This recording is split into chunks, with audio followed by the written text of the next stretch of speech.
Thank you for doing so fine.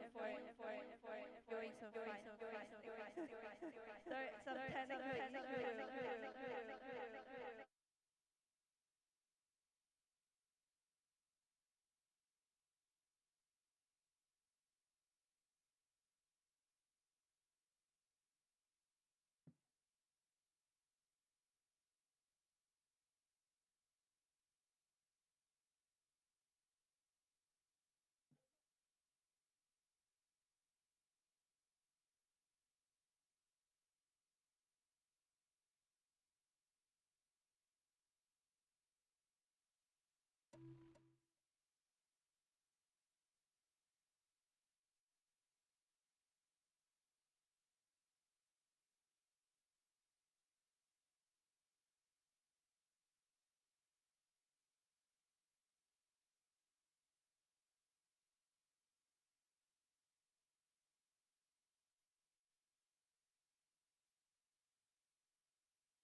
Welcome, everyone. Good morning. Great. Welcome all to the Urban Technology Week 2024 Showcase, brought to you by MIT Hong Kong Innovation Node. Nick and I, Sunny, will be the MC and moderator for today. This 2-week program, led by students through the identification and framing of a problem affecting cities to the proposal of viable solution and an action plan for deployment. We have included students from all over the disciplines, from MIT and from all Hong Kong universities. We have over 40 participants and a total of 10 student teams who are inspired to tackle real-world urban challenges with innovative solutions.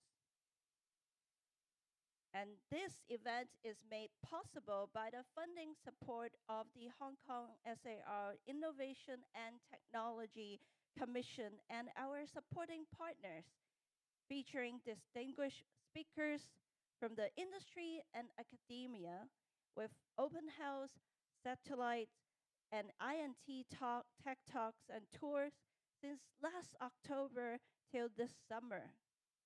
So before we begin, may we invite Professor Charlie Sodini, Faculty Director of MIT Node and Labelle Professor of Electrical Engineer at MIT for opening remarks. Charlie, welcome. Sunny, thank you, Nick. Thanks, everybody. It's always a pleasure to be here. Always a pleasure to be here at the Node for the final showcase. I don't know how many other ones we've had, but this is the final one, and the students are excited, and somehow I'm here talking in between their nervousness. So after it's all over, it'll be fine, but I'm sure you guys will do very well. I just want to say a few words about the challenges that were proposed by our three challenge makers who are sitting here, and get this so I can read them properly.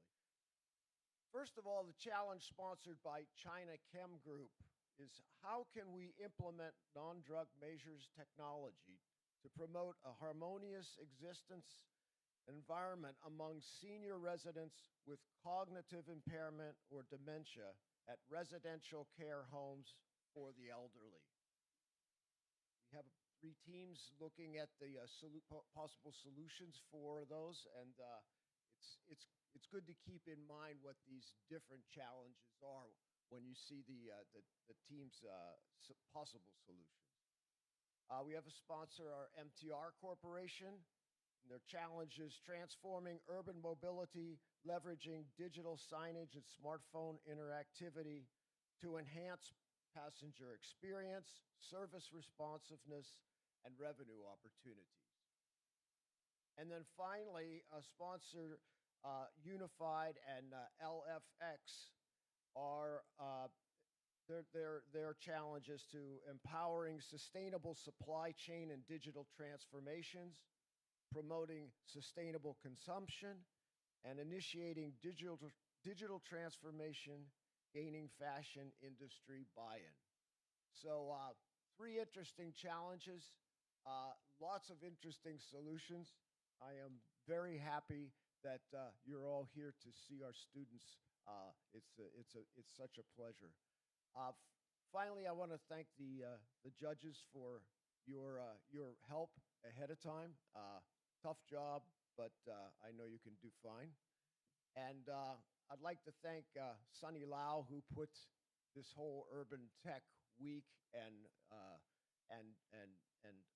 her hard work to keep it all going. So that's thank you, Sunny, and maybe all your students could give her a big round of applause.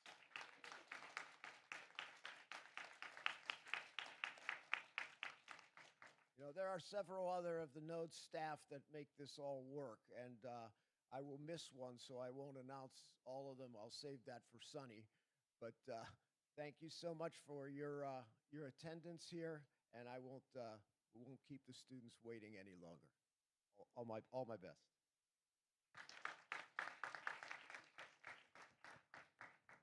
Thank you, Professor.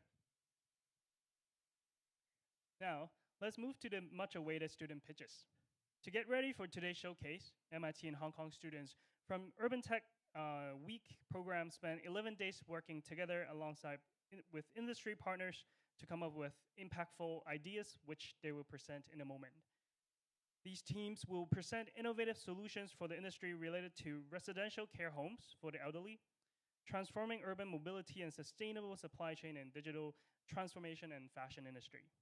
We have a short clip for you all for a glimpse of the program experience. Here you go.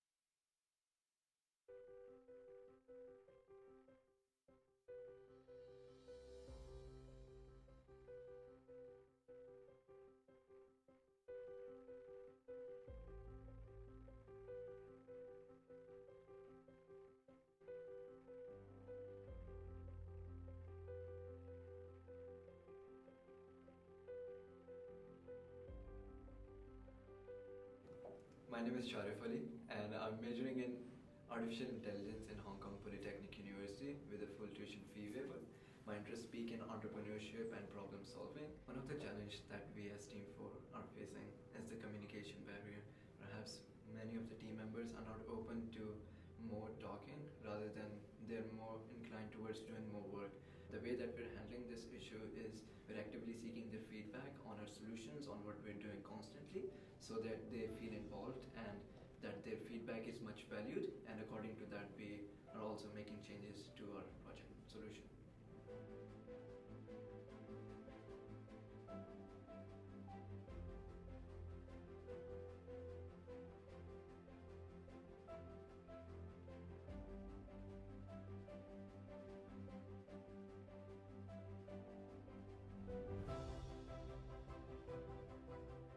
Hi, I'm Annabelle Consilvio. I just graduated from the Masters in City Planning program at MIT.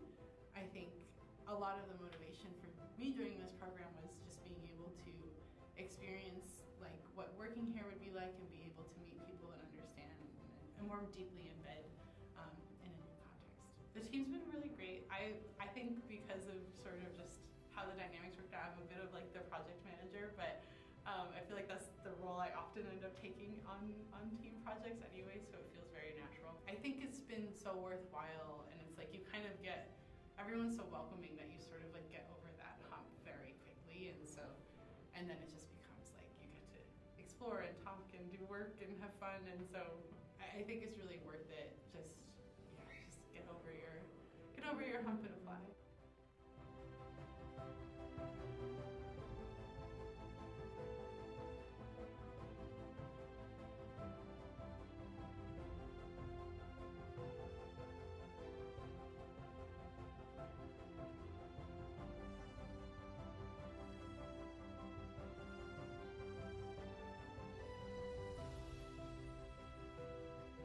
My name is Sissy. I'm a year 2 student studying in product engineering with marketing at Poly.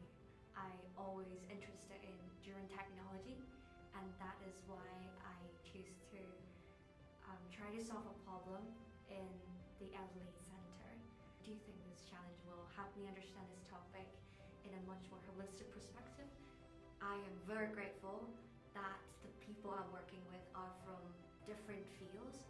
It is amazing to see how the project can be executed from ideation to the prototyping.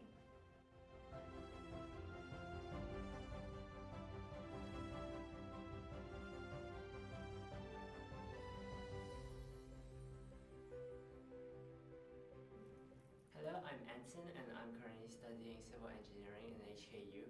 I'm passionate about urban technology, and that's why I'm joining this program. I think it's a very good opportunity to meet people from around the world and This actually expanded my horizons as I knew more about life in other places. That has actually built my communication skills, especially when meeting and working with people from other parts of the world. If you're interested in new technologies, sustainability, or entrepreneurship, this workshop has actually got lots of sections that you can explore these topics in this 2-week section.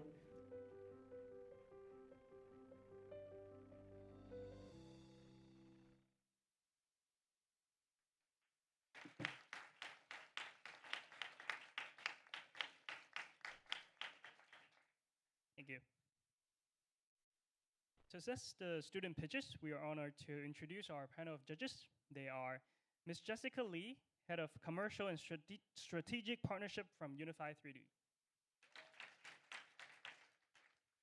Mr. Angus Chan, CEO of Pine Care Group from Chinachem Group.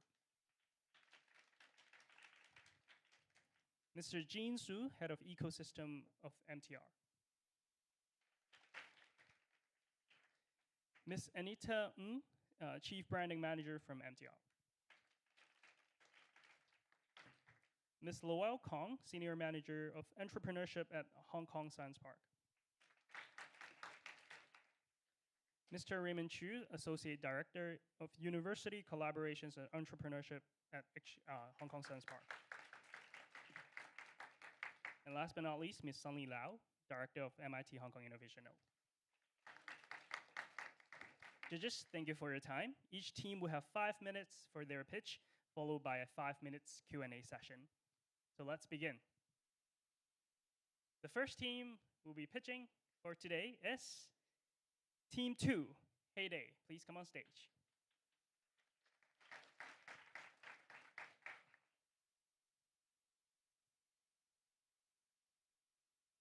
Hello. Hello. Hello.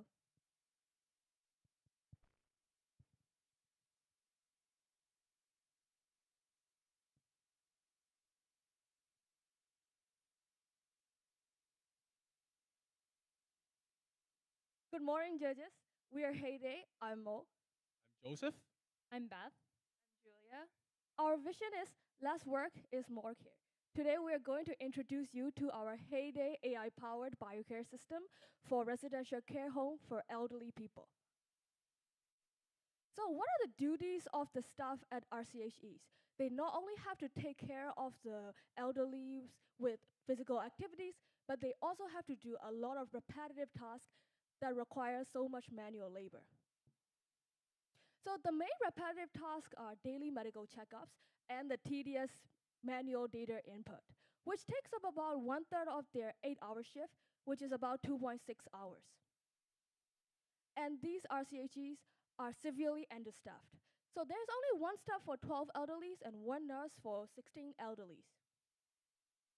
Such understaffing induces excessive duties for all the staff. And excessive duties reduces the quality of care, leading to a lot of stress among Hong Kong elderlies and the reduced quality of care. So let our solution take away the burden. Now, let me give you our solution. Our solution is the BioCare Assistive Systems.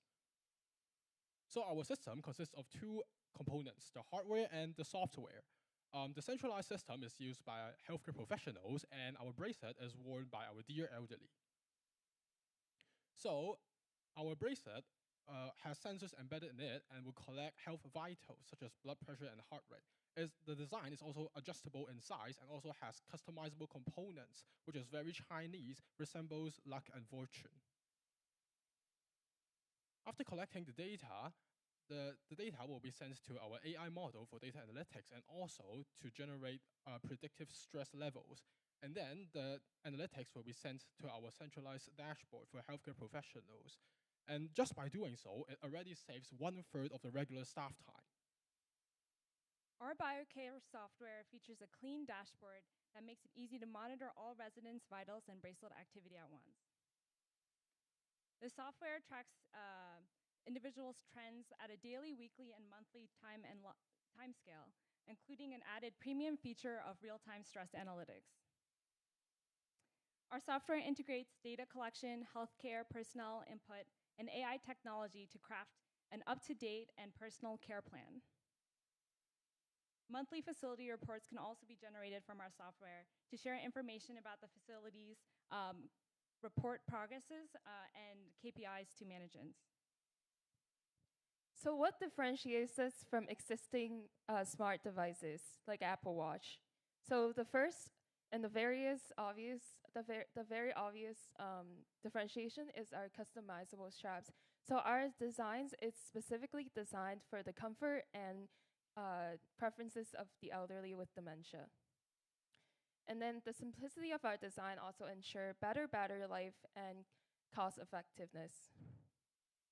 And we'll also use sustainable materials such as recycled metals and ethically sourced gemstones. And our models will also be trained specifically for elderly and elderly with dementia.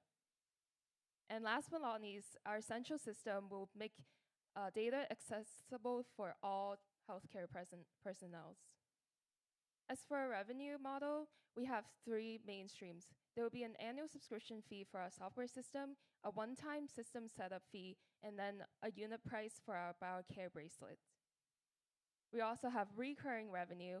Besides the annual subscription fee, we'll also offer cleaning and fixing services for our bracelet, and we'll also have special orders for precious metals and gemstones. So in conclusion, our team will bring less care to the healthcare workers, and less work means more care. We're Heyday. Thank you.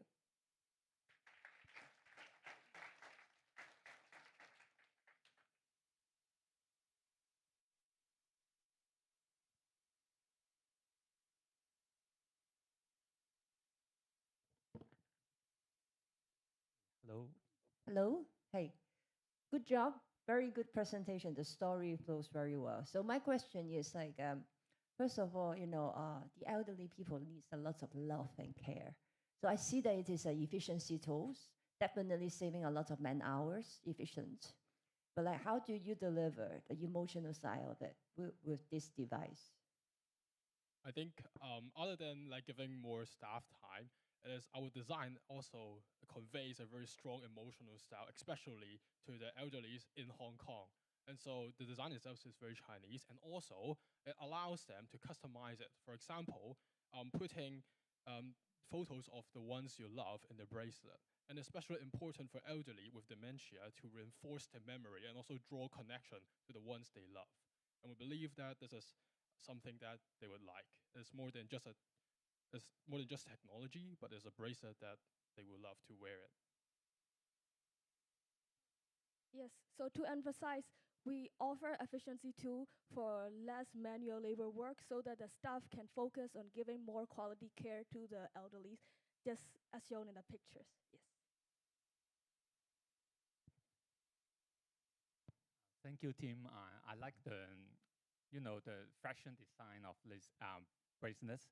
But how about for the gentlemen, seniors? Do they have any alternatives?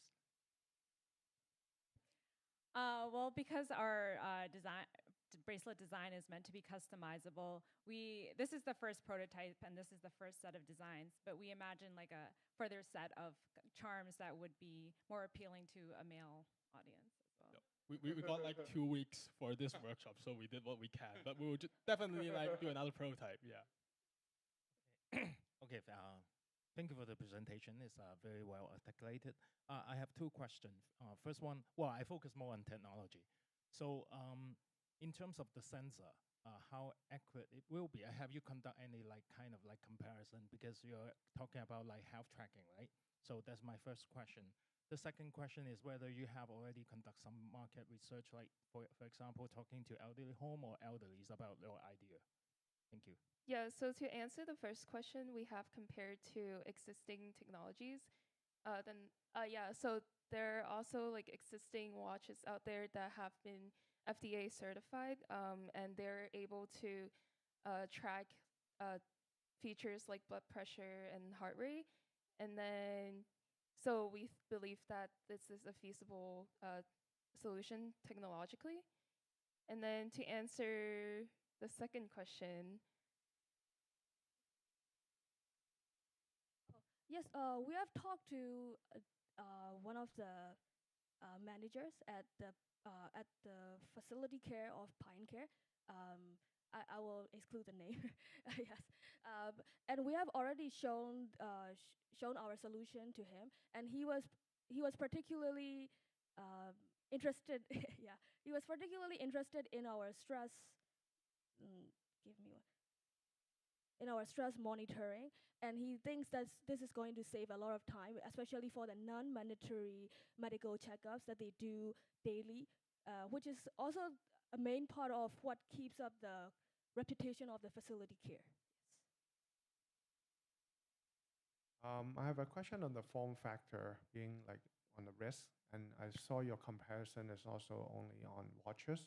Have you considered like those rings, like Aura Ring and all that? Because like since your bracelet does not have a display, you mainly have a photo and you have a very low cost. Just wondering if you have other form factors that you considered.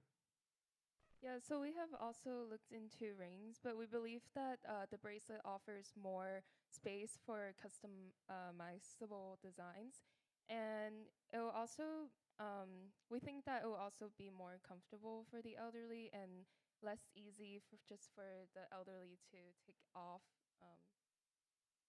Just to add to that, our product, we want our product to also evoke like a sense of nostalgia and stuff. So it's not just a monitoring device. It's meant to provide something for the elderly beyond just quality health care. And also, just to make our job easier, like for Ring, everything have to be very compact. And for example, many functions have to be negotiated, such as battery life, like how long will you recharge it. So we want to make it very user friendly, and also at the same time, the design will be like very prominent to the elderly. So that's why we feature the. Yeah. Thank you very much. Thank you, Team Heyday. Thank you, Heyday. Well done. And now may we invite Team 5, Team Escape on stage for their pitch. Thank you.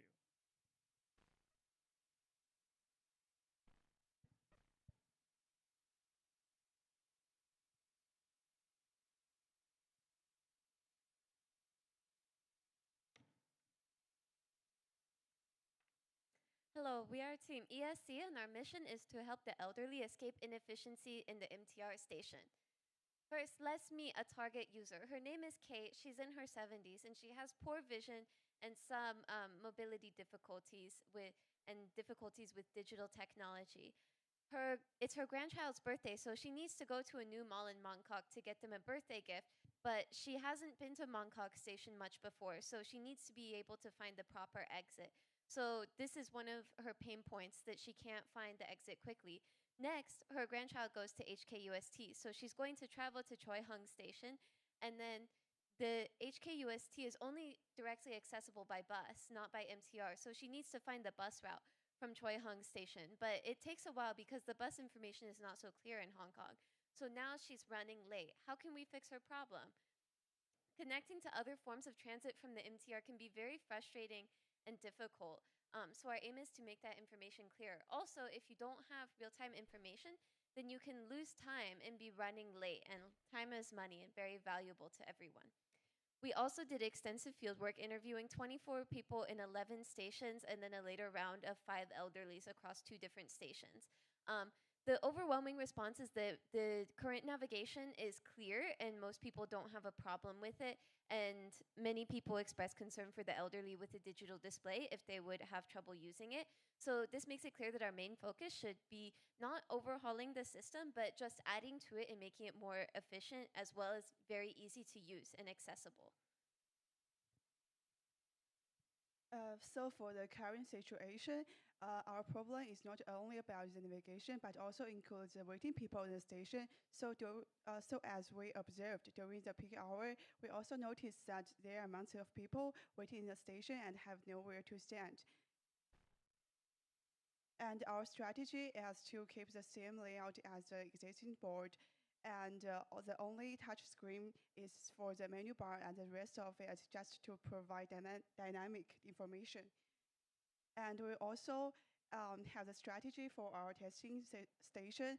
We use Network X to calculate the top 5 stations with the largest number of transfer passengers, and the top 5 is shown on the screen.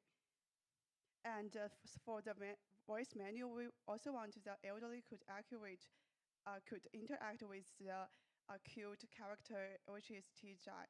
And we also not only to provide the information about the emergency, but also the weather forecast, and the elderly could find information about the shopping mall. When Kate arrived at Mongkok stations, she want to find the right exit to go. But when she looked at the station layout map, this is the original station layout map placed inside the stations.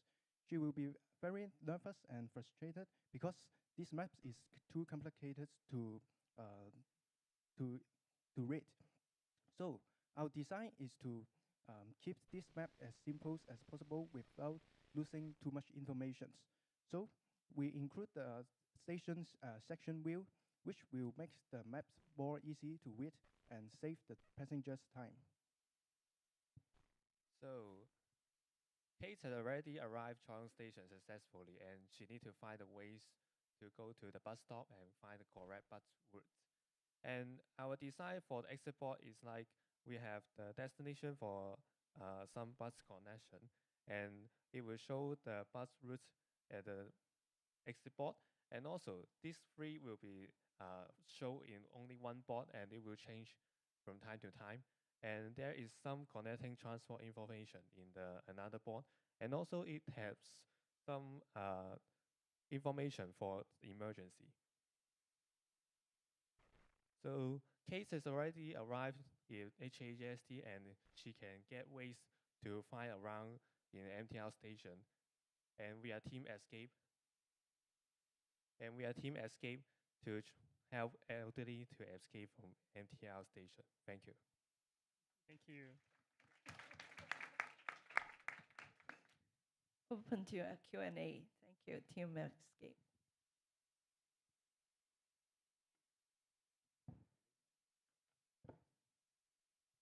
I would like to ask about the station layout map.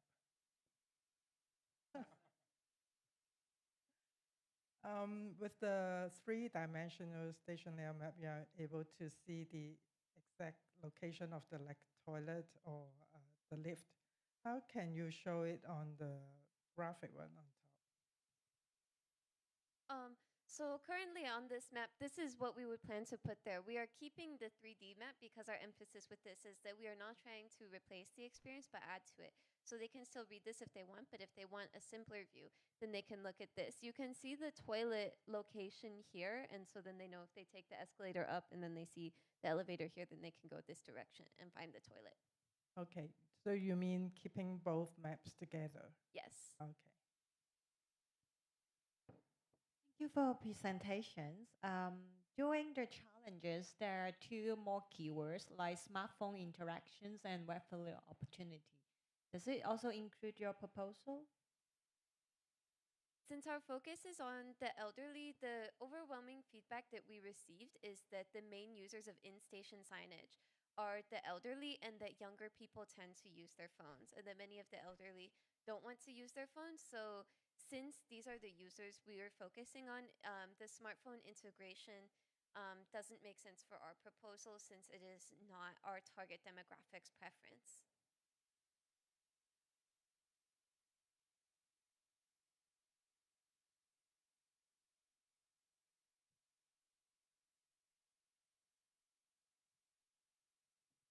So have you tried the MTR apps actually?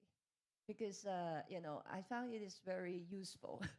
so I want to understand more about what do you make the assumption that the elderly didn't use the mobile phone, and because this kind of interaction and then the way how to guide the people, I don't know, like for me I think it's one of the very useful tools. So how do you validate your judgment on that? This was from our field work. None of the elderlies we talked to had the MTR app, and all of them said that they preferred not to use smartphones or QR codes or anything like that, and that they had many complaints about the current digital integration of Hong Kong, and that they don't prefer it this way, and they find it inaccessible for their vision and an overwhelming amount of information. Also, many of the young people, they just use Google Maps or City Mapper. The uptake on the MTR app is not very high, even though it has many useful service.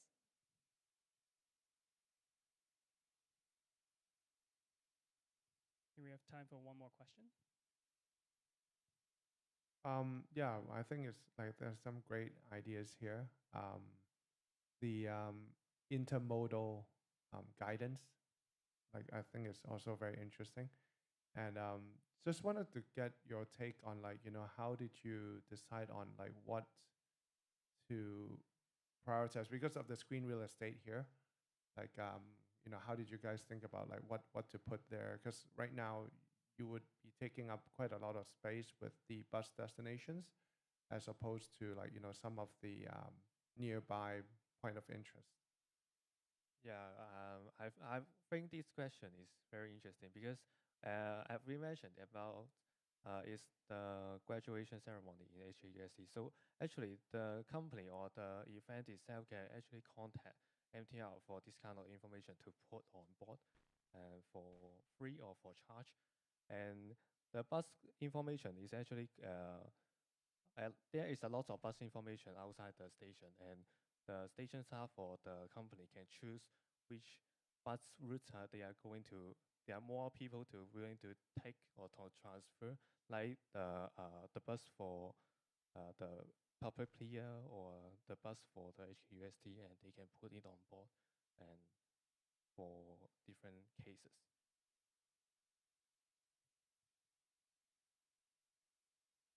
Great, thank you, judges.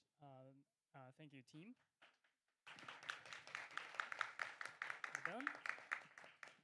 And now may we invite the next team on stage. They're Team 6, Coop.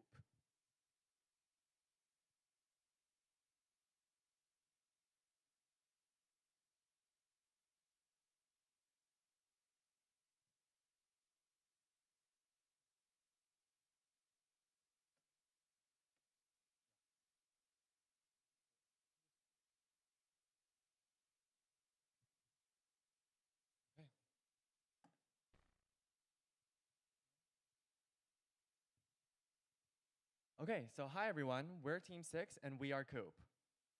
So my name is Jason and I'm joined by my amazing teammates, Andrew, Barry, and Carrie. So imagine you walk into an MTR station and you run into a big sign like this. There's a lot of information and it can be quite complex, especially if you're a tourist who is unfamiliar with the area or even a local resident who is unfamiliar with this particular station. On top of it all, I'm sure everyone here has experienced your personal navigation app being completely useless being in an underground setting. So currently navigating through the MTR system can not only be challenging, but also time consuming. So to address this, Coop is the one-stop shop offering a full service wayfinding solution combining hardware, software, and advanced data analytics. So let me get into exactly how this works.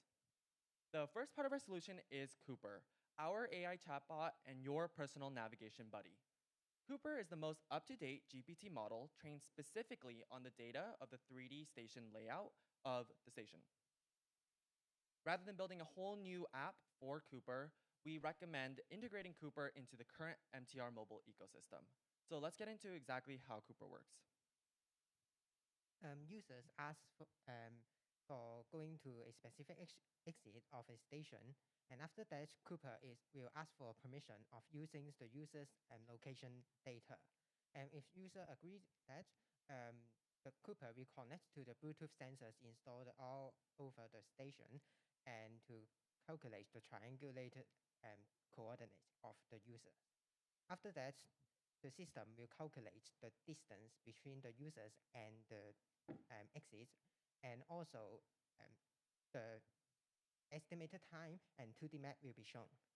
And also there's a button to toggle the 3D map, and then users can see the route in 3D map. And also, advertisement will be shown along the routes, such as some nearby MTR shops and suggestions. And the second part of our solution is a digital redesign of the system box. We have the street map, station layout, and the weather information. The map is touchscreen, and facility list can be clicked on. After that, a pop-up window will be shown, and description will be shown, and a QR code will be shown in the pop-up window, and then users can scan it and choose whether they can save the 2D map and open the 3D map, or ask Cooper for some other inquiries. A solution are now using the best technology among the market, which is BLE solution. Its features such as no storage, cost effective, which is differentiated with other solutions. In terms of our business, we share exactly the same customer-centric value proposition as MTR to cater for the end user's needs. Currently, MTR patrons are categorized into the 5 segments, and we are specifically targeting on the infrequent passengers and the tourists. Based on the data collected over the past 10 years about MTR patronage and visitors to Hong Kong, we are able to build up a model to estimate the upcoming 3 years MTR patrons as well as the Coop users. In 2025, it is estimated that the total usage will amount to around 114 million, with a steady growth into the future. By implementing our solution, MTR will be able to enhance customer experience and satisfaction with more accurate and efficient wayfinding, further leading to increased brand value and recognition.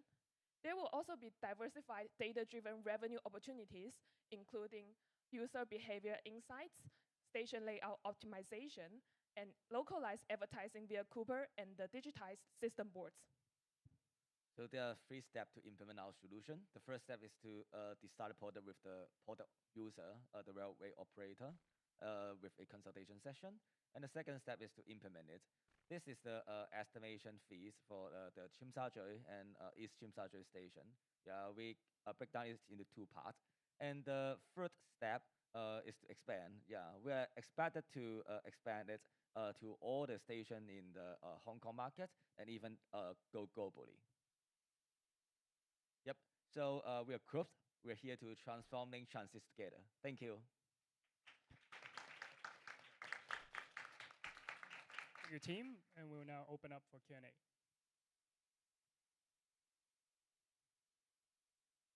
Yeah, thank you for that. Very cool with the chatbot guidance. Wanted to check you. Well, there was definitely cost to this system, and what have you estimated any like returns we could make from this? Just now from the chatbot, from a tourist perspective, obviously you are giving them the photo of the building of like a point of interest nearby. Is there any form of tips about interesting places? Because as a tourist, I think I want a more curated experience of what to do. So thinking of potential revenues we could get from it. So I think the idea would be for Cooper, the chatbot, to be able to suggest to you personal suggestions. So it would be in the form of sponsored advertising. So if there are tourist areas or restaurants or even little shops that want to advertise on the platform, they could advertise, and those suggestions could be then directed to the users. So that could be for tourists and even local residents who are unsure about the specific station but are needing suggestions. And with that, then we could incur more revenue. We know that the current expense or the current setup cost is quite high, but we think that over time you're going to be able to recoup those costs through these revenue opportunities. Yeah, so apart from increase the revenue, we are focusing on the saving cost aspects as well. Because there are peak hour in the MTR station. A lot of people stuck in the station, so that's will affect the user experience, and also it's lead to sometimes you may have some accident within the station. Yeah, so with the solution of our Coop solution, we can avoid this kind of situation. Yeah, and then this is the way that we set up our pricing strategy. It's based on kind of the square footage for the hardware and software based on the station, and then a consultation fee, and then leading to the total. So that's where we got our number, but that's an approximation.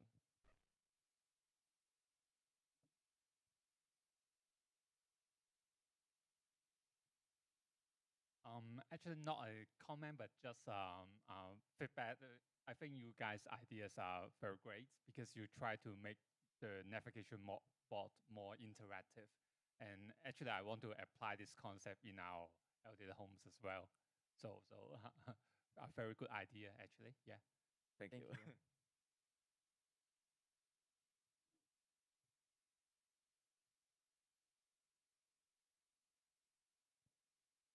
Any other question from the judges? Okay. Great. Well, yeah. thank you so much. Thank you. Thank you, Team Coop. And now, may we invite the next team on stage, Team 8, Digital Bamboo.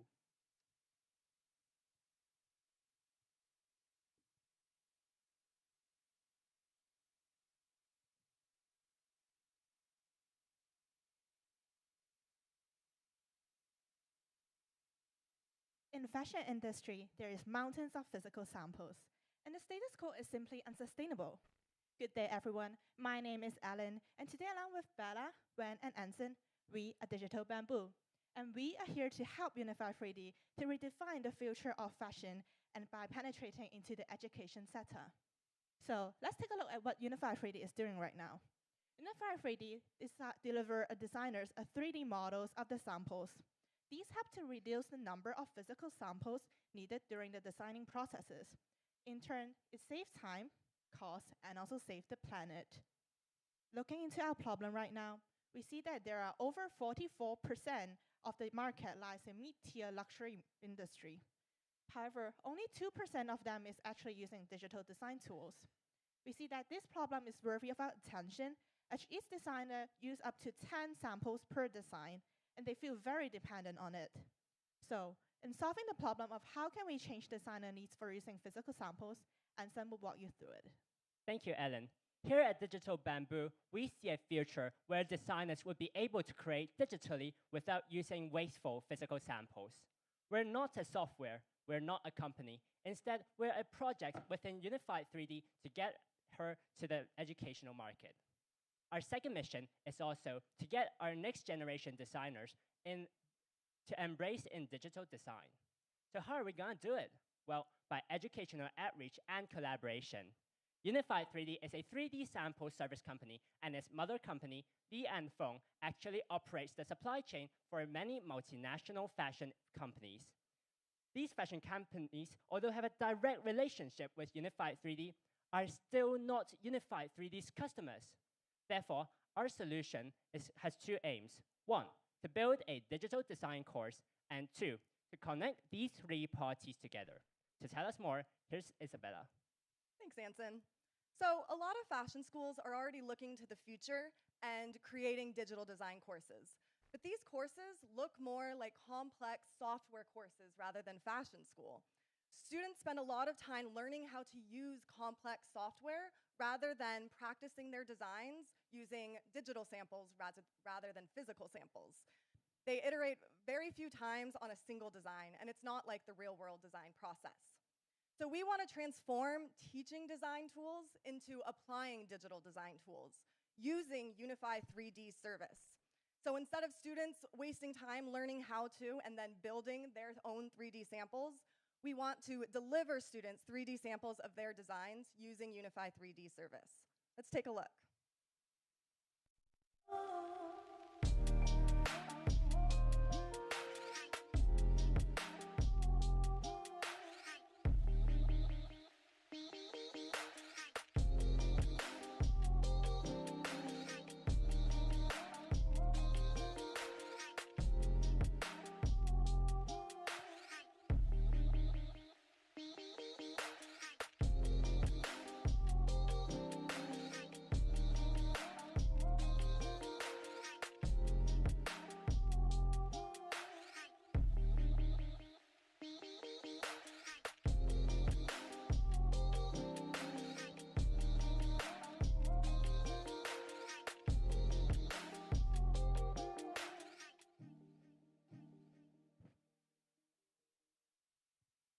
Great. So hopefully that gives you an idea of how the class will work.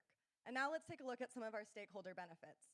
So we're directly connecting talent and brands through mentorship and giving them access to this sampling service.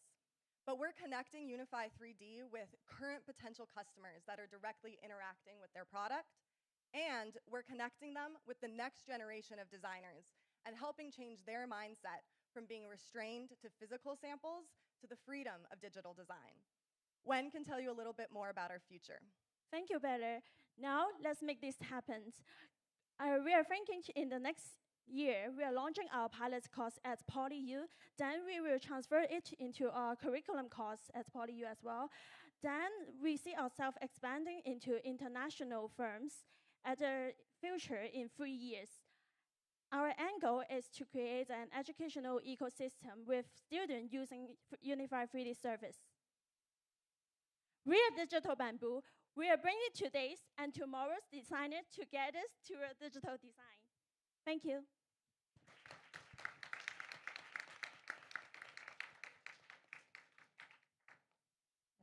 So first of all, thank you so much. It's an exciting project. Actually, Unify 3D has been doing a lot of it as well. And we partner with PolyU and then having a lot of initiatives. But one thing, for young designers, if they are not interested about it, so what are the drivers that they start learning the whole digital stuff? So, and then also learning or, understanding this is also quite different from the traditional workflow, right? So what are the motivations for the designers that they want to learn on it? Yeah, that's a great question, thank you. And obviously very important to be able to answer. So there is kind of two aspects leading students to want to take this course. One is less related to digital design itself. It's the opportunity to work with the brands that are involved with the course and to directly connect with the mentors that will be involved with the course. The other, we think, is a little bit more of an indirect push. We think brands are already interested in, even if they're reluctant to because of designer pushback, they're interested in incorporating more digital design because of the ways it can help them hit their sustainability needs. And so as a result, we think more students are interested in learning how to use these digital design tools and learning how to design digitally as the industry moves towards this in order to help meet their sustainability goals.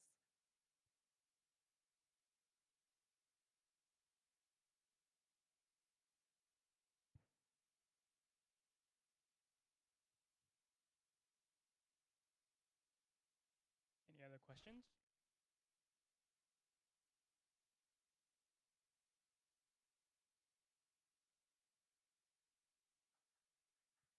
Oh. Thank you all so much. Appreciate your time. Thank you, team. Now, may we invite Team 4, MapTR, on stage for the pitch.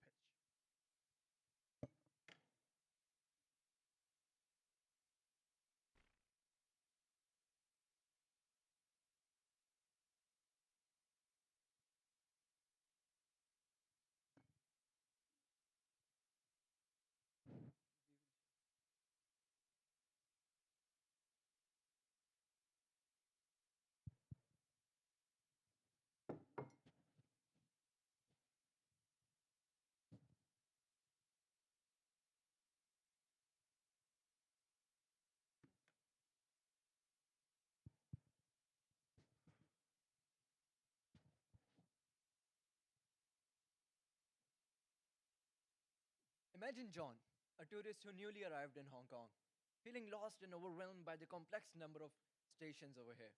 He has heavy luggage in his right hand, and he is unable to locate a lift efficiently. So what does John do? He finds an escalator, races towards the train, and makes his entire travel journey filled with hassles. The current issue that we've identified with MTR navigation system is that it is inefficient due to outdated signage and people being not well aware of the existing solutions. This leads to passengers feeling frustration, confusion, and a sense of exclusion from community when they see others seamlessly navigating. This leads to negative travel experience for some passengers. So who are these passengers facing this issue? Our target users are mainly tourists, along with elderly, wheelchair passengers, and non-tech oriented individuals. And the urgency emerges from the fact that over 50% of the passengers who commute through MTR fit into our market. This leads to reduced accessibility and high pressure on customer service due to long queues. So, what is the solution? How do we tackle this problem? Meet MapTR, a combination of wayfinding interface, seamlessly integrating hardware with software, and advertisement strategies based on real-time data. So how it works? Upon entrance, passengers can simply find the most efficient route, and they can get it onto their phone by scanning a QR code. Next. So you remember John. So now John finds this highly visible touchscreen kiosk. He enters his destination like Jordan, and his path preferences like using a lift and the less crowded path. He then receives a QR code which he scans through his phone and gets the navigation map onto his phone.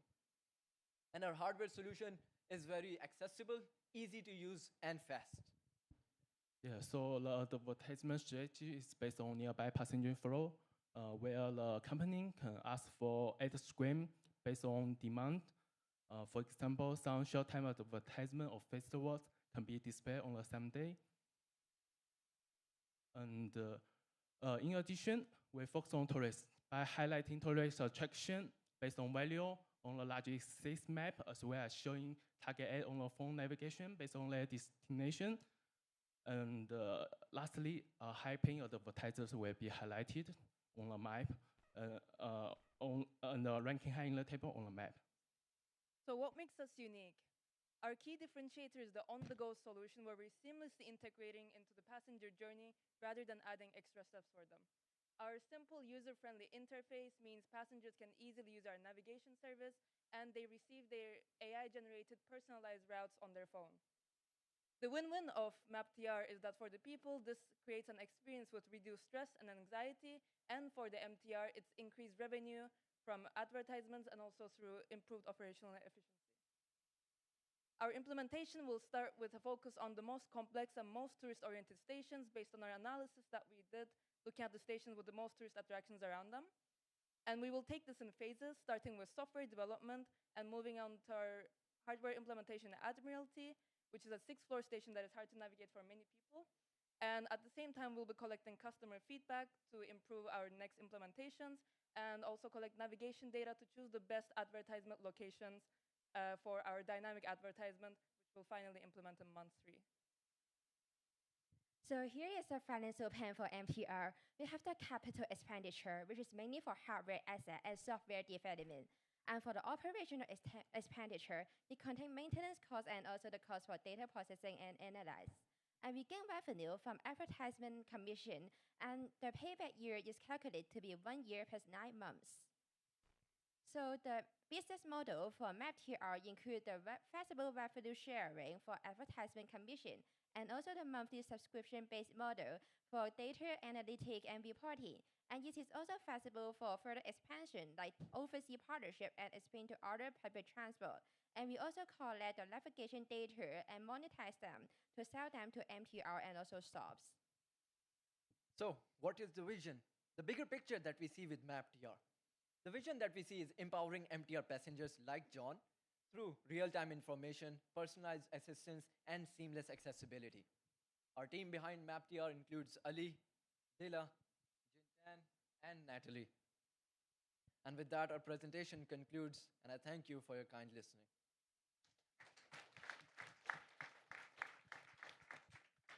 You can also scan this QR code for a working prototype if you want to see.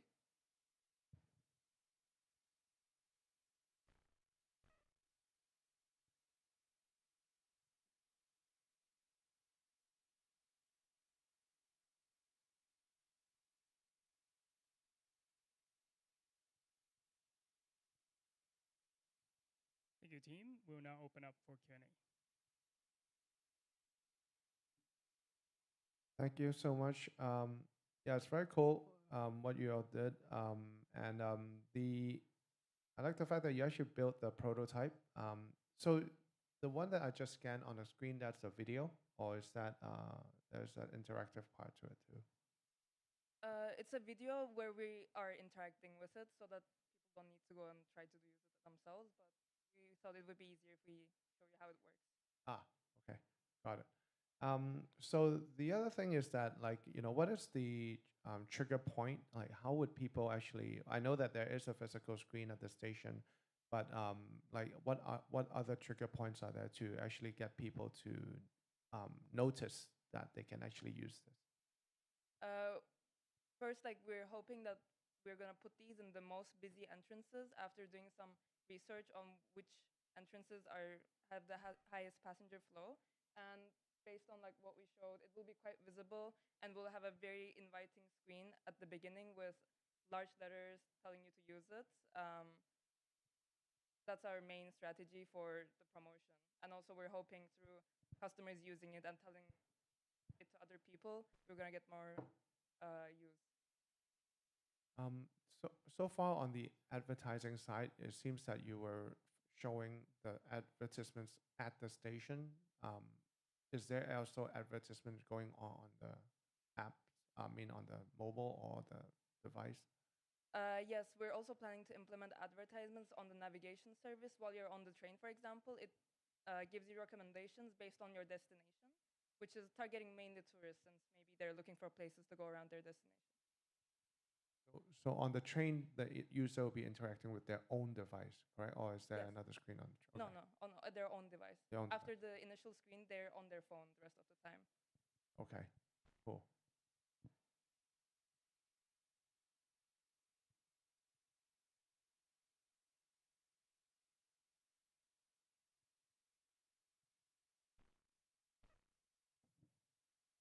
Any other question? All right, thank you. Thank you, team.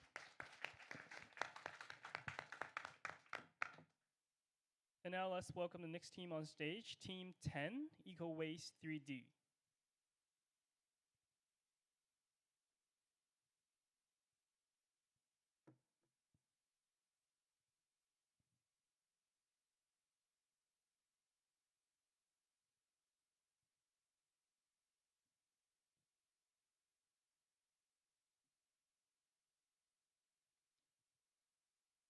Good morning. We are Eco with 3D, providing solutions, eco, zero waste, and 3D. Here are our members. I'm Sophia, this is Fedora, Saria, and Bria. To start with, let's imagine. How heavy does 90,000 blue whales weigh? That's equivalent to the amount of textile waste we produce every year. You may think, that's a lot, so what? But what if I'm telling you, in only 50 years, Hong Kong will be filled with textile waste and leaving us with no more living space. According to research, 25% of the textile waste produced are samples, as they are never sold in the market and they're dumped. So we realize we need a change, which leads us to our mission. We are not the first to identify the need for a 3D waste solution, but we can be the best to address it with Unified. So what is Unified 3D? Unified 3D is actually a 3D brand service provider, which provides service in digital creation, visualization, and AR technology. And so we introduce a product, a digital platform that consolidates suppliers' 3D products assets from material sourcing to retail distribution. So we identify our target customers as textile suppliers. We will introduce Bria, our lady that is doing a textile supplier. She will do raw material sourcing, sample development, and end product production.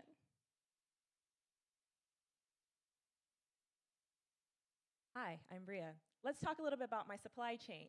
So, as mentioned before, we've identified the problem, the mission, and the customers we're trying to serve. Let's talk about how we can implement that and what I'm currently doing with my supply chain. Right now, what we see is a sourcing to product supply chain in my manufacturing company. But what we want to do is use Eco Waste 3D and embed it digitally in every aspect of my supply chain. This goes from sample development all the way to distribution and retail.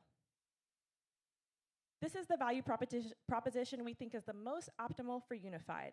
Our solution is not to change what Unified is currently doing, but we're trying to optimize the service they already provide.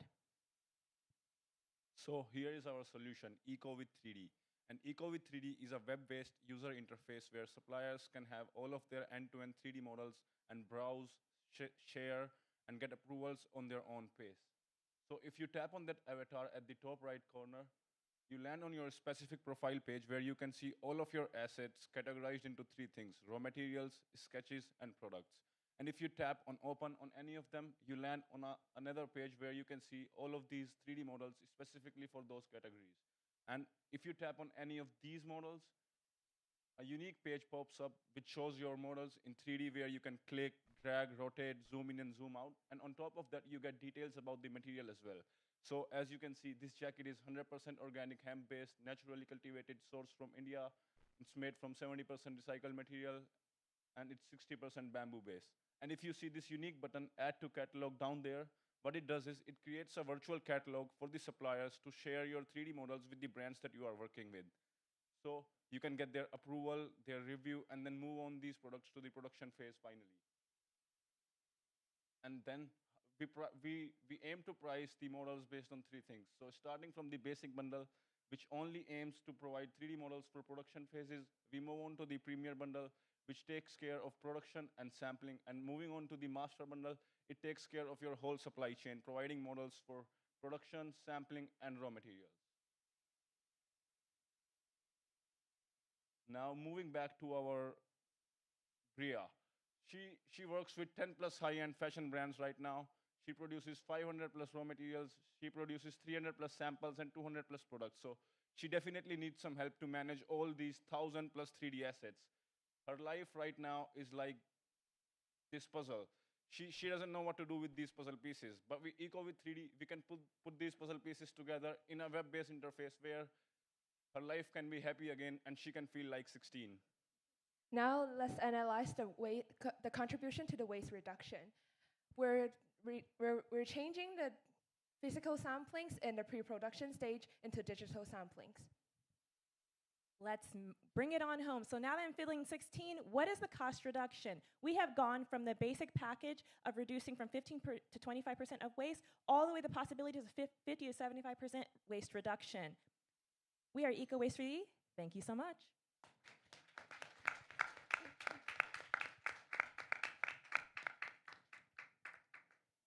This is very good. I think the platform-based solution is one of the ideas that we also have explored. Question is like, do you see that you try to tackle, a lot of supply chain end-to-end solution? Is it too aggressive? I love that you are already thinking about that. Let's work together to optimize that even more.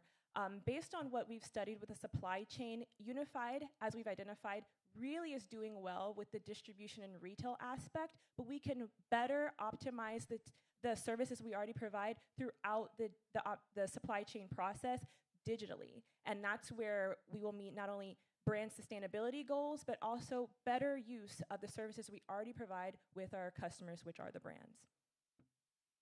How do you drive the traffic to the fashion community using your platform? How do you introduce it? What are the benefit statements that you're going to talk about? So like the waste problem, all the pollution problem, the sustainable consumption has been talking in the industry for a long time. So, but like, how do you bring big awareness to the people that really adopt to the new platform and then change the mindset of the people? So we did a research before coming up with this idea, and what we found out was like 80% of the brands are already ready to adopt 3D solutions, but when we move on to the supplier side, it's only 20%. So definitely there's a gap there. So what we identified was like, even though some suppliers are working with 3D modeling services, there's no platform where they can manage or share their 3D assets all in one place. And maybe that's why they don't want to work with 3D services, because they end up getting 1,000 separate files which they don't know what to do with. So this interface can give them a space of their own where they can have all of those 1,000 pieces together in one place, and they can filter out what they want to show to the brands later on. So it's like making their lives easier and help them achieve their ESG goals. And it's not like we are making some false promises, because all the other 3D services can also help you reduce down your reduce down your carbon footprint or waste or cost reduction. But what this service does is it gives you the freedom to manage your assets on your own and share them with the brands. And I want to add a bit on the ESG goals. Now that the whole world is stressing on regulations on the ESG, and we believe that with our solution, it can promisingly reduce the waste that are produced. And since the regulations on ESG also focus on the supply chain of the fashion brands, I think our solution is really helpful for that.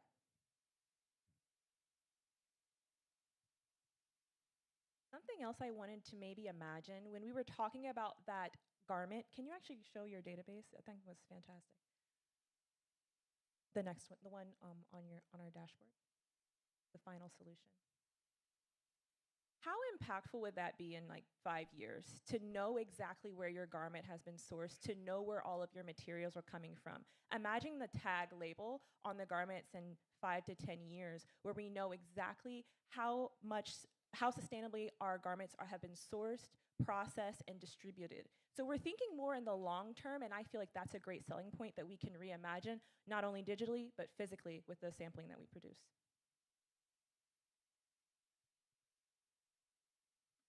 Any other question?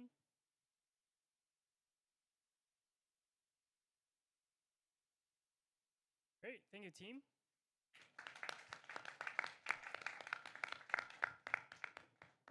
Thank you. May we now invite Team 3, Flexi Friends, on stage. Thank you.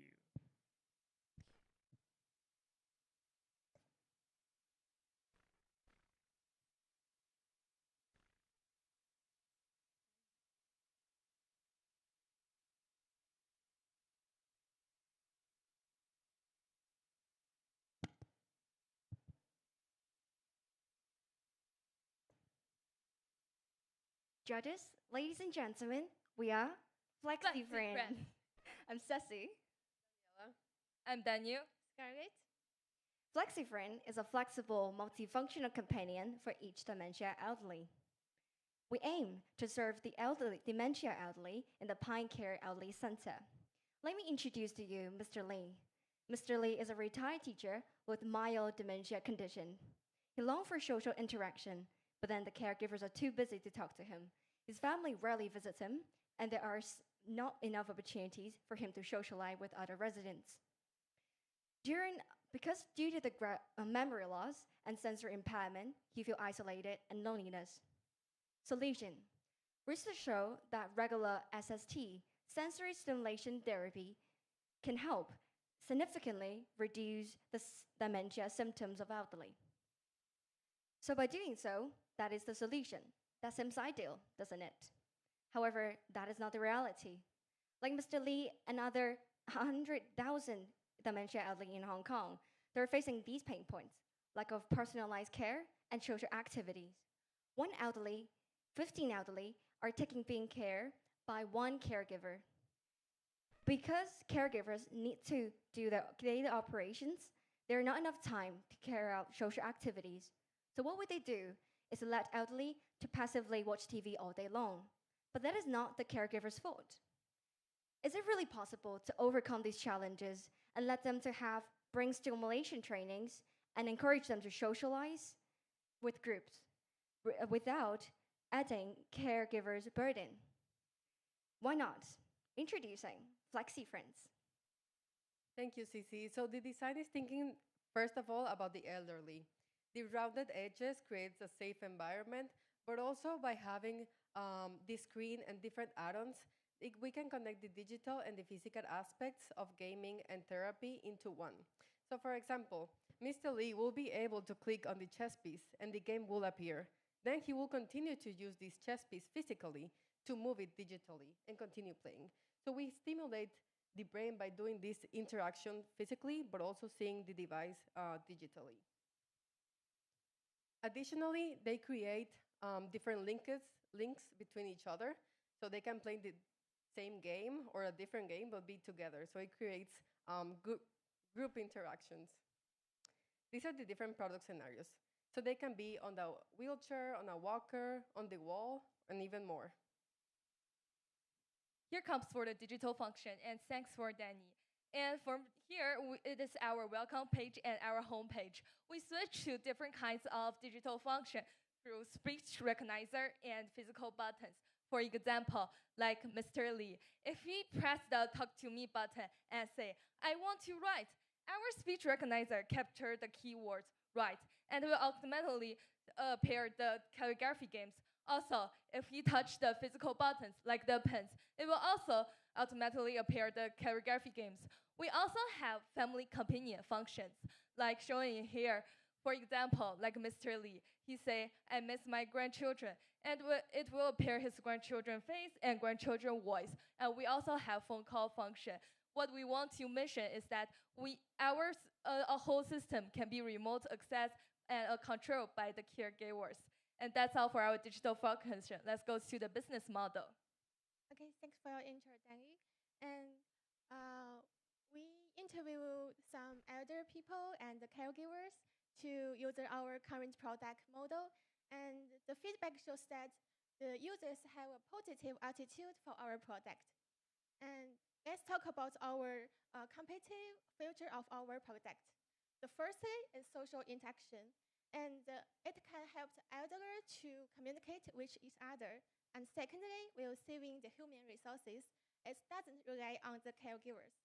So our business model is use a B2B approach to working with the care centers.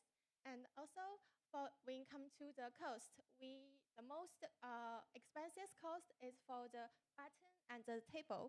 And the iPad was provided by the care centers. So we have a plan.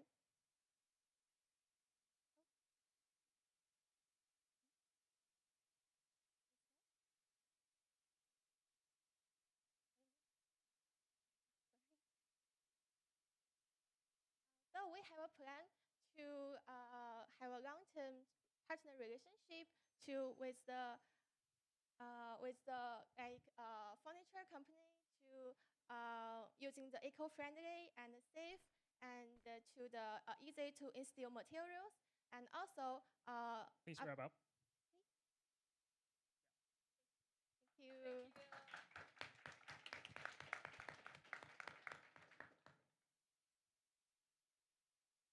Yeah, I'm sure I want to test it, and thank you, team.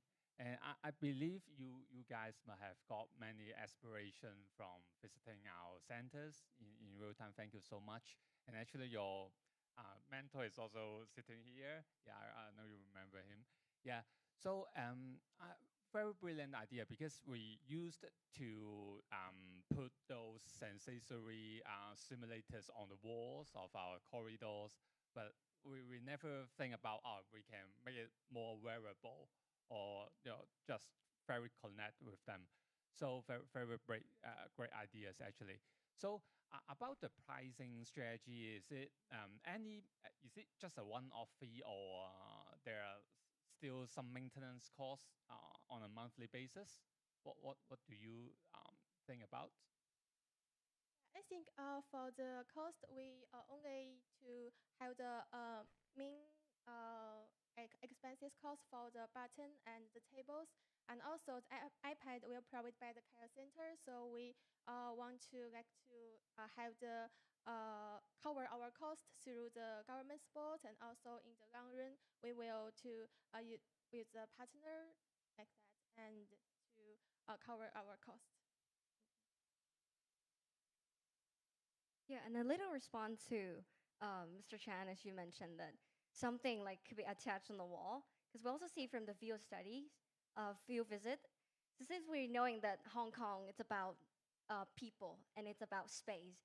So as we already know that they are using the chair, so what we want to do as a successful design is not to add something in a crowded space, but to subtract. So that's why we want to replace the desk with more functions, with more sensation stimulation, and to have a proactive care for the dementia, trying to decline their symptoms. And so in terms of space, we do have this kind of designs. But look at these lovely elderly-friendly Flexi Friends. They not only attach an elderly chair, but definitely in different scenarios, like wheelchair, a walker, even on the wall. So when they don't have to use it, you can definitely remove it. So space is not the problem. And if we have time, we have a little demo for the test. So like it's actually, we're trying different sensors, and here's some like our technical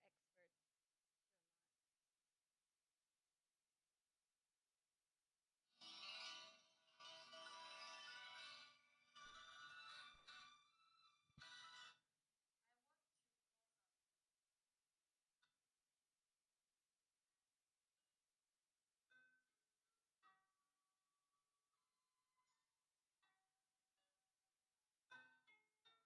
And I think we probably can make it bilingual or yeah. Okay. Yeah. Yeah, sure. Yeah. Actually, this kind of concept we also apply in some our gardening therapies. We will plant some live plants with the family to let them to stimulate their sensory. So I think it's a very good idea actually. Yeah. Yeah. Thank you. We have time for one more question, actually, but in that case, yes. Well, well, it's more kind of like a comment instead of question. I think it's important for it's really great concept and great idea. In terms of like the product itself, I think it's important to how to enhance the interactions among the elderlies as well as like with your how your movable parks link up with the actual screens. So the the elderlies normally they may not be so tech savvy. It's like moving around like in the screen. So how these like it's easier for them to move the physical parks. And another comment is perhaps potentially in future it can be expanded to childhood market as well, like for education tools. Yeah. So it's thinking beyond elderly market. Yeah. As a startup, come to Science Park. Thank you. Thank you. Thank you, team. And now may we invite team 9, Reimagine on stage. Thank you.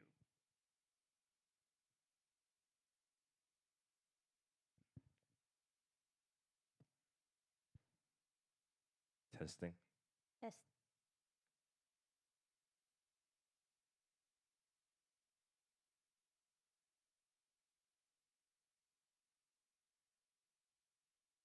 Judges and esteemed guests, we are Reimagine, the Google Cloud of the fashion industry. As of 2025, the fashion industry will face a pivotal change where they will all need to transform to meet sustainable standards. And let me remind you that 2025 is next year. Why? Well, regulation. In 2025, the EU Supply Chain Act will commence, and all fashion brands, suppliers, e-commerce platforms will need to transform to meet these sustainable standards. If not, then they lose out on selling in this $500 billion market. Hey Lynn, do you know if your Adidas shoes are certified? Honestly, I don't know because I don't see a certificate. Then it looks like you might not be able to buy that in the EU next year. What? But that's my favorite brand. The reality is, all stakeholders in the industry will need to transform, or else they go out of business. And we understand that this imposes a big challenge, where the fashion industry supply chain is so complex. On average, big fashion brands have over 900 suppliers, and with the suppliers being located in 50 plus countries. How are we going to tackle this problem? Lynn will cover. So on the one hand, where there is a challenge, that's also where we see a lot of business opportunity, and that's where we come in. We want to become the Google Cloud of the fashion industry and bring everybody on board. The fashion brands, the 3D design tools that are there in a digital way, the manufacturers, and the e-commerce platforms, and ultimately also the consumer. How do we do this? We want to become the startup that builds the certificate management for all the sustainable certificates for the fashion industry.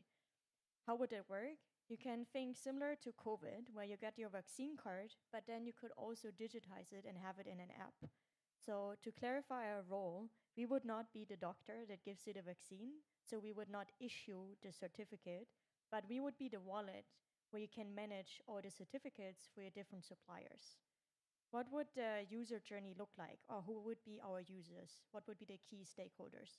On the one hand, the manufacturer. The manufacturer produces the materials and then gets certified, and then the first touch point with the cloud system emerges. So you can upload your certificate into a system such then also the fashion brands, the designers, but also the e-commerce shops directly can link to it, that the entire supply chain gets end-to-end certified, and also the customer sees like, yes, this product is compliant. And for the regulator, this will also be very easy to then verify compliance. So for this, selling will remain easy and seamless. And what's the shareholder value? Annie will tell you. Thank you, then. So what are some of our stakeholder values? Firstly, we can allow the brands to ensure regulatory compliance through an effective way. And this further leads to, secondly, we allow the brands to reduce their risk of getting fined. Having their certificates saved in our cloud can actually allow easy access and being well managed. Last but not least, we can reduce administrative burden through automation. Not only the brand will benefit from the process, but also the government. Our business model will be a B2B software as a service.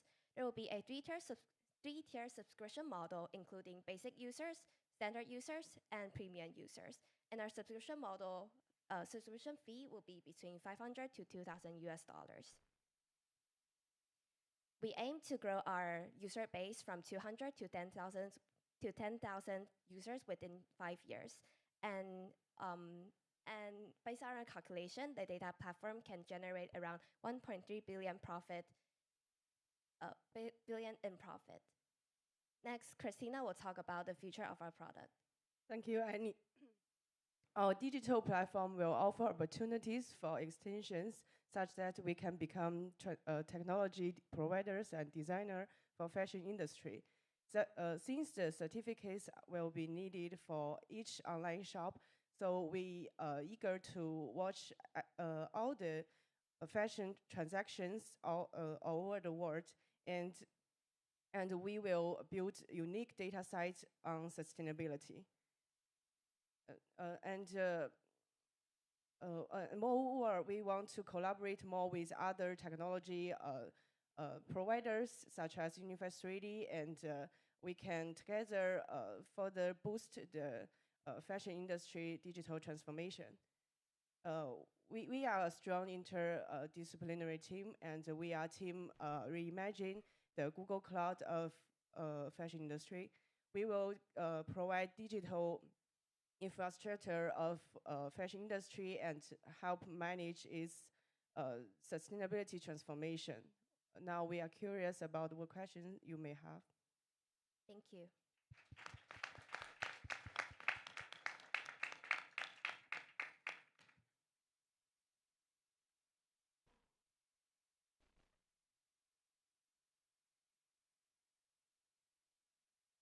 So I think the solution is very good because this is a pressing issue. Definitely, you talk about like that's the urgency of that. We need to solve the problem immediately.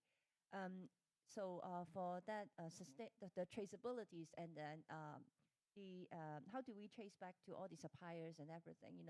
LFX Group has a lot of acquired company. We have been doing a lot of similar initiatives, and at the same time, we also work together with them, to link up with all the upstream solutions. So that I think, one of these ideas is definitely one of the things that, we are also in our mind. But my question is like to kick off with like the suppliers from different countries, and the retailers, with the geographic distance and the cultural distance. How can you convey them to subscribe to your platform? I think as you said, the regulatory pressure is real and there's urgency. I feel the regulatory pressure will come probably via the brands that want to source the material. And if you want to have your products in the next season and your supply chain should remain flexible and fast, then we see that there will be the entry point through the fashion brands that then they say, okay, we want to have a seamless journey and we need to provide this paperwork. Otherwise, we pay 5% of the global revenue in fines, which is a lot, right? So like we see the entry point for the fashion spend and then onboard the suppliers, similar to a procurement system where you have to onboard the suppliers in your own system.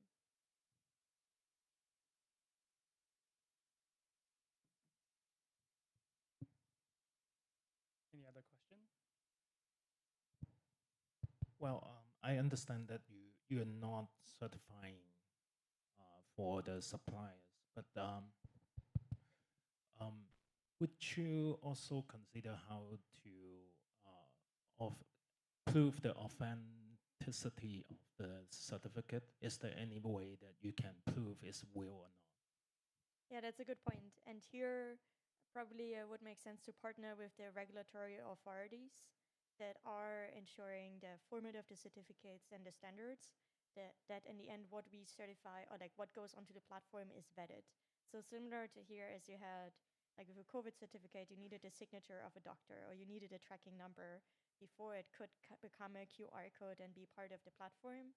So I would say here, security features are crucial, and the collaboration with the authorities to truly understand how you distinguish a fake form from a real one, I think would be critical as well. And because the system would need it to be safeguarded right from the beginning, from the data entry.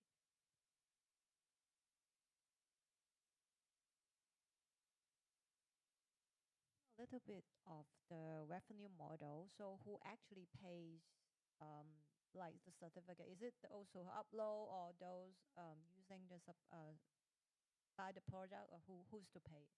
So we were thinking to ask both the manufacturers, the fashion brands, the digital designers, and the e-commerce shops, have them have, whenever you want to have an account for your business, then you would need to pay a subscription, and have everybody can manage as well an interlink, because to you either the service would be provided to be part of the ecosystem, and the benefit for the suppliers is if you're certified, it's way easier to sell your volume. The benefit for the fashion brands is you can directly link to your suppliers and then link to your e-commerce, like to your web shops. And for the web shops, also you need to be compliant with the entire value chain. So then you can also in a very easy manner manage. So we were thinking that each user persona that would have an account would be a paying entity.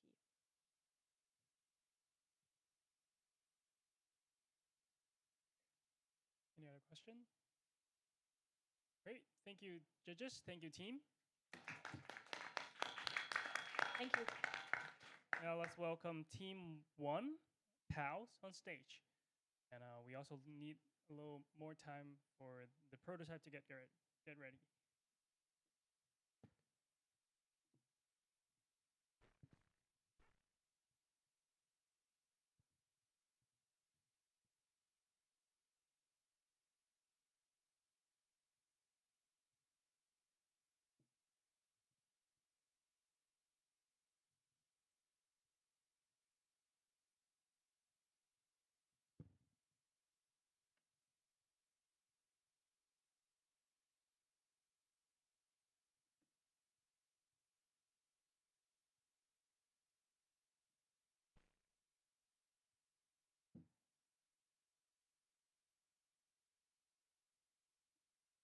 Hi everyone, I'm Isabel and I'm here with Sungmoon, Ivy, Herman, and Awab.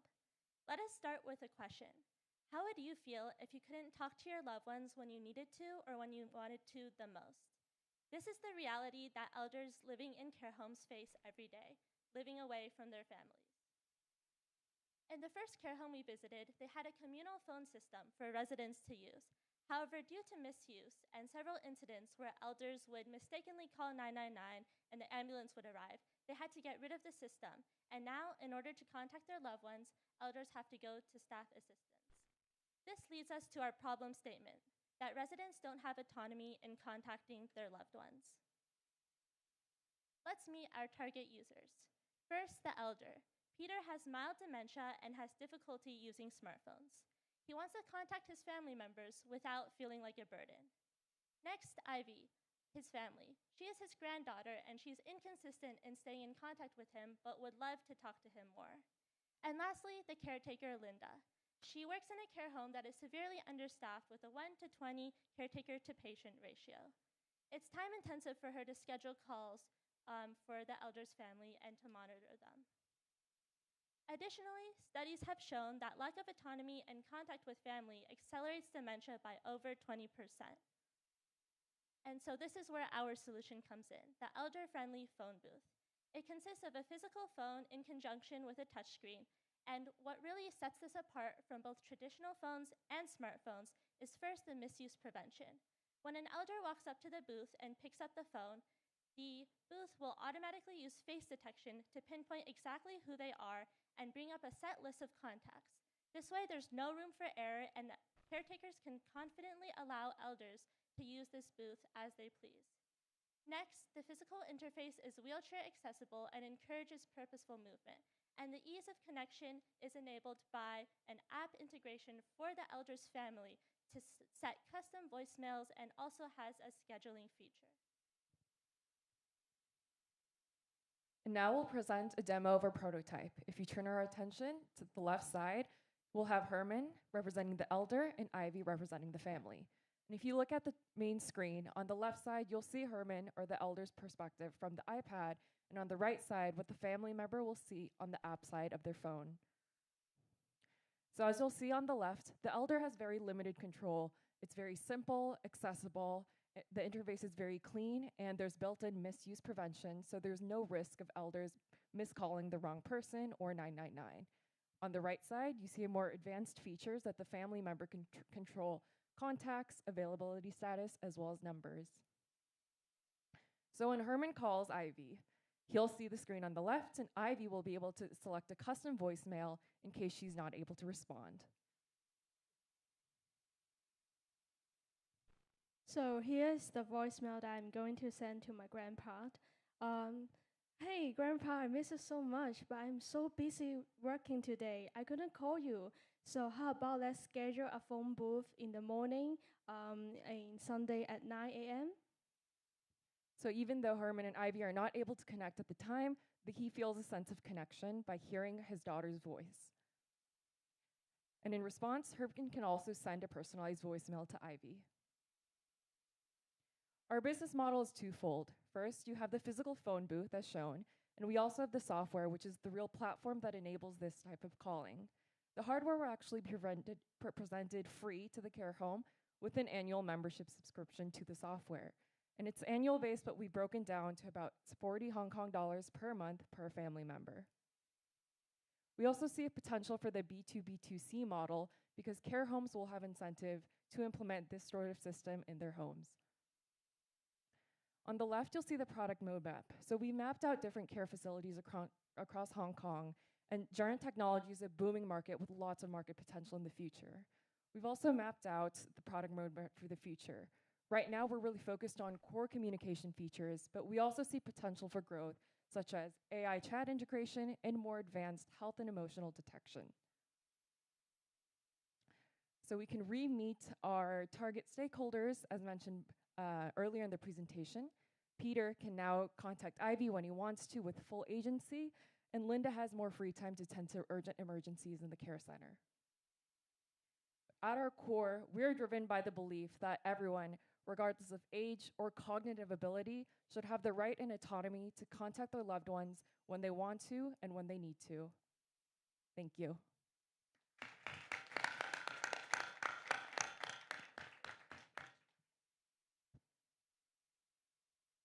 Thank you for the presentation.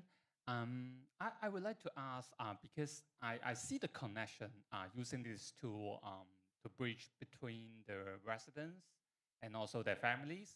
But what about with other, say, our caretakers and also other residents?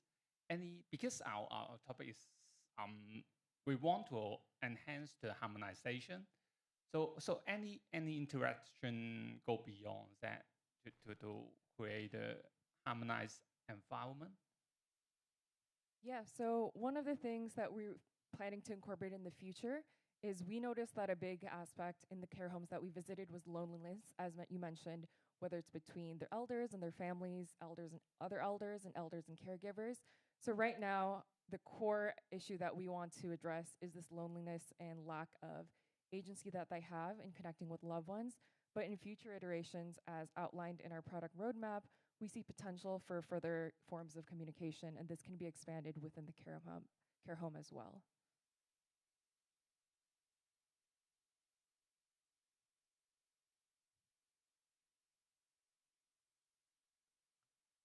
Also, I very much like the design of the telephone because it can arouse their memories that in the good old days. So I think the design is great. So how, maybe a bit sidetracked from the presentation, how would you feel after visiting our homes? What's the difference in your perceptions without visiting and before and after?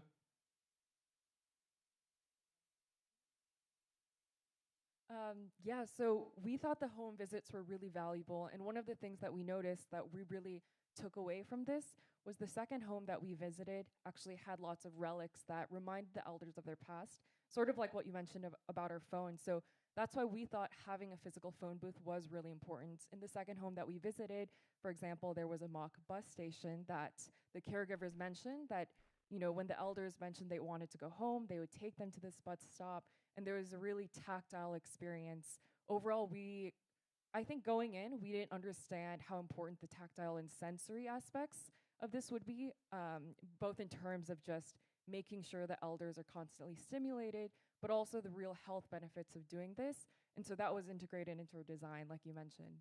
Yeah, for me, I think the first one is a bit crowded and basic. I think inserting some privacy element into the this home care would be a beneficial to the elderly with dementia because they stay in a very limited space. And for the second one, I think they have a lot of facilities, and I think this phone booth can just add some privacy and then like add the communal element to them.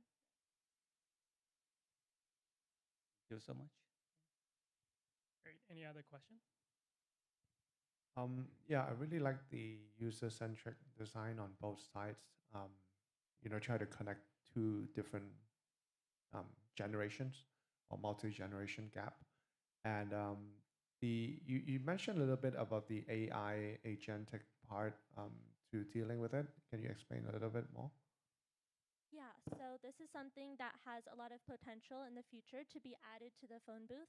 And because elders will be interacting with it so much, we will be able to kind of use that data to detect their mood or detect any potential health or emergency that they have and get that information directly to the caretaker. Yeah, and additionally, there could be, for elders that don't have as much family who are available to talk, we can have friend and therapist functions in the form of elder-friendly chatbots that they can talk to once in a while.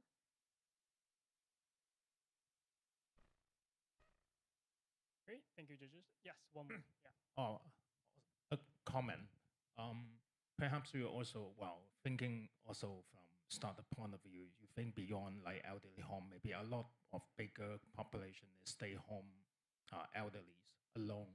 So that could be potentially a big users or customers for your product as well. Great, thank you. Thank you, judges. Thank you, team. Great. So last but not least, Team 7, Team Charlie HK. Thank you.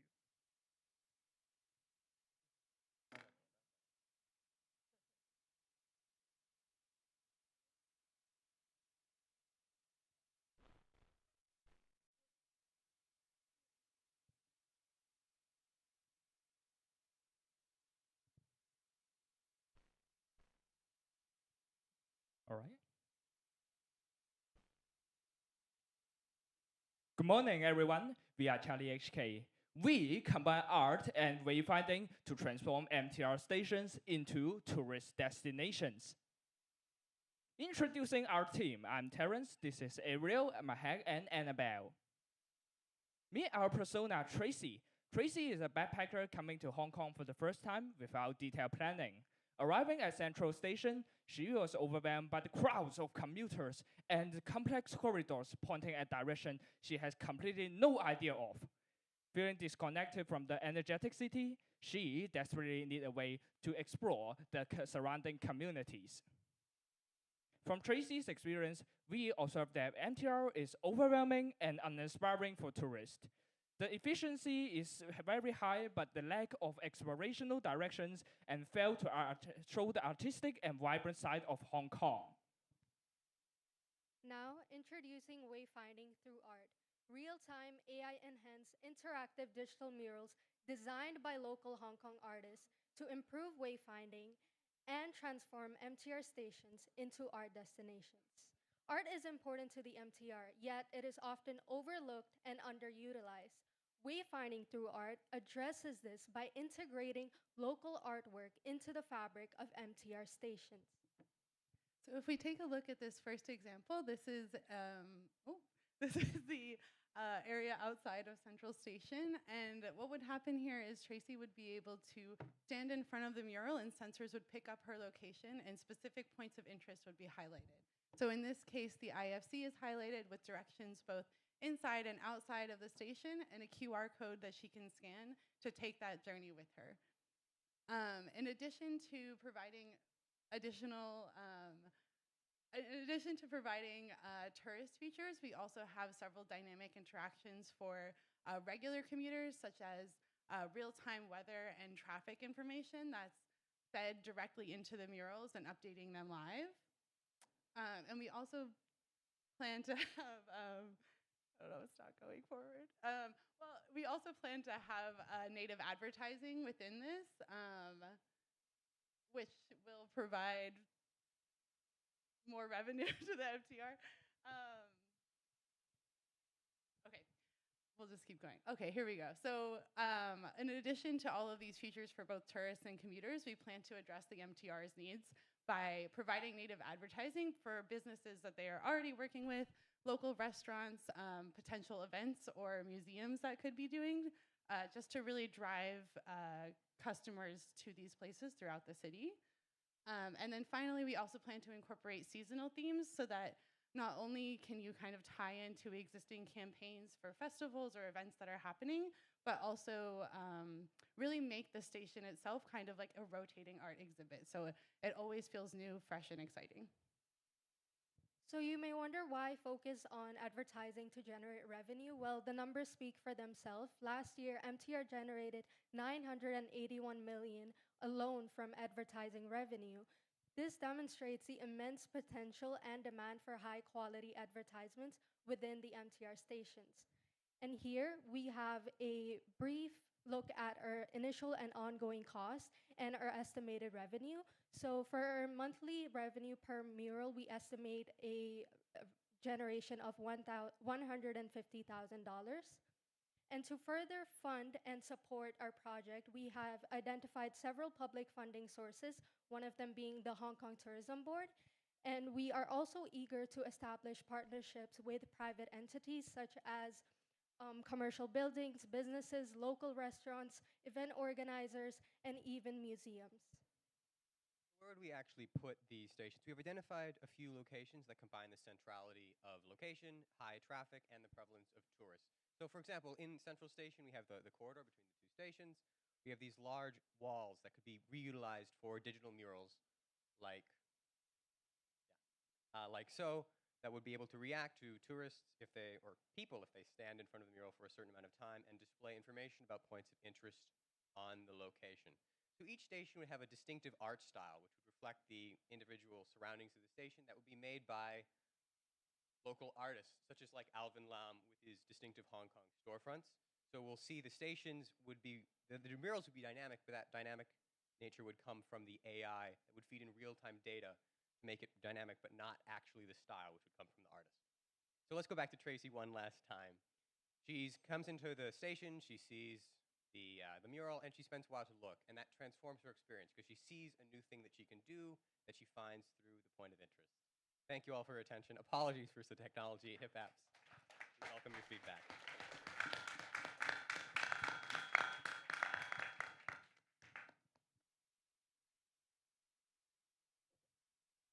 Like the idea. Actually, I have a question. In Hong Kong, we always have different buildings and like set up and in different streets. How can you keep updating the map? Okay. So I'll take this question. So the mural itself will be, the background will be mostly static. The artist will create the background. The real-time nature will come in the form of things like weather, traffic. Potentially you have events that might be more up to date. But this would be like cars, buses, and like overall ideas of like how congested certain areas will be, not like instantaneous replications of building construction. But since it is digital, that's much easier to adapt to because the artist can simply draw a building instead of reworking the whole system. Yeah, I like the combination of art and also wayfinding and real-time data and mixing all of it together and creating, I guess, different feeling of the people traveling in the station. about the city outside. And so, you know, and also the artist collaboration too. So there is actually a model there. Thanks for this concept. So one thing I wanted to ask is like, you know, as you think about how would you actually curate or pull all this thing together on a regular basis? Because right now you imagine like we have like you know, a team that is, you know, thinking about all the different art installation. But I can imagine like the team that would be managing this will be quite a different team. Yeah, I mean, I think the way that we've just or kind of internally been thinking about this is that this is very much kind of like a product in and of itself, and then we could kind of embed as a team inside of the MTR, but it could also go inside of, you know, like plane stations, airports, you might call them, and like other kind of large venues. So I think the burden would less so be on like the MTR itself to manage all of these relationships and kind of handle the artist collaborations, but more so like on ourselves or, you know, with this kind of outside body. Does that make sense?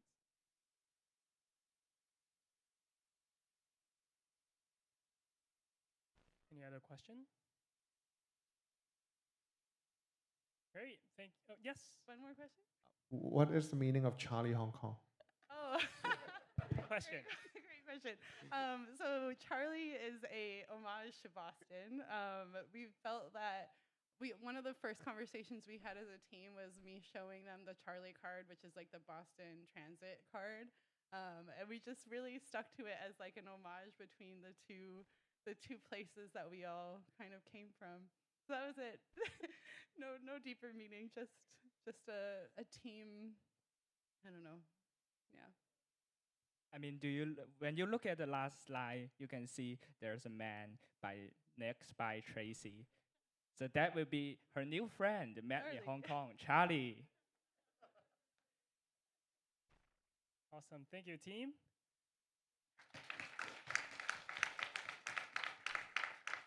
Great, so before we go into judges' deliberation, let's take a group photo with everyone in the room. So we invite photographers and videographers on stage. We'll be shooting from the stage side to all of you guys.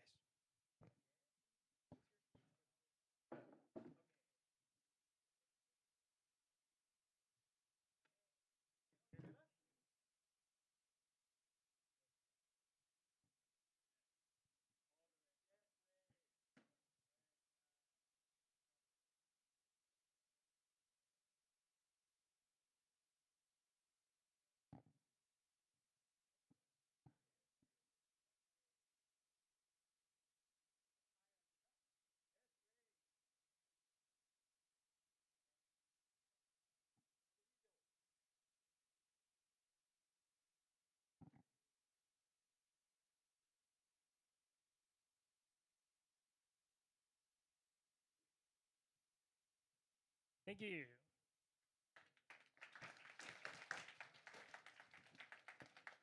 So thank you to all teams and judges. Now it's time for judges' deliberation, where we will be moving the judges to a quiet area to discuss the final results. Now for the teams, please move to your booths. For our in-person audience, you can now also have a chance to vote for your favorite team. So please visit our project booths and place your token to your team boxes. So for our online audience, please stay online. We'll resume with the result in approximately 15 minutes. Thank you.